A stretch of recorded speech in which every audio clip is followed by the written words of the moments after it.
oras na para mas kilalanin ang ating sarili. Pag-usapan natin ang mga bagay na malapit sa'yo. It's time for another Real Talk, self-care at mental health awareness sa All About You. Panoorin po natin ito.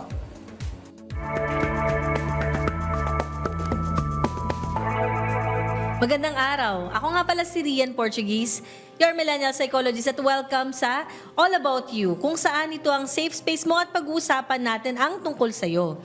Para sa umaga na to, basahin natin yung very interesting na question at for sure, maraming makaka-relate dito kasi patungkol siya sa mga breadwinner natin.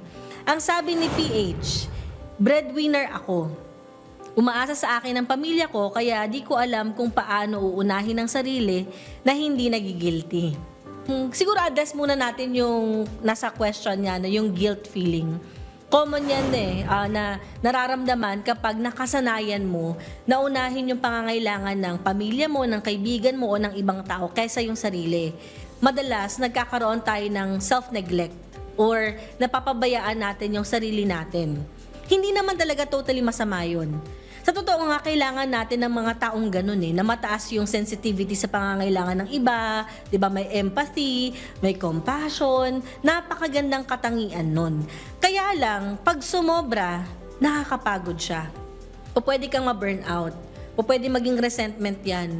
Eventually, instead na parang mas maging loving ka dun sa family mo or sa friends mo, eventually, may isip mo sila na para bang pabigat sa'yo.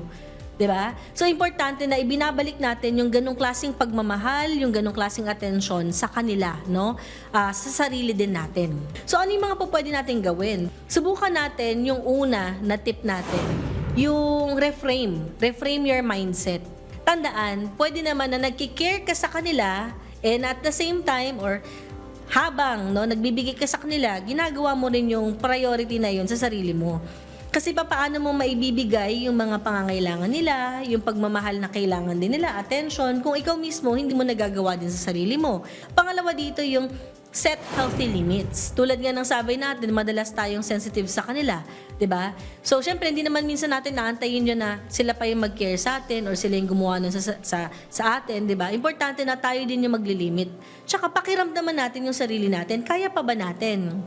So yung pinaka-practical tip natin na panghuli, create micro steps for self-care. So, pag sabing micro steps, mga maliliit na hakbang na kaya mo lang sa ngayon, di ba? Halimbawa, sinasabi nila, pag kunwari sinasabi ko sa iba na parang, kailangan mo din magpahinga ha, kasi like ka na lang nasa trabaho, most of the time, like ka nag-overtime, ganyan.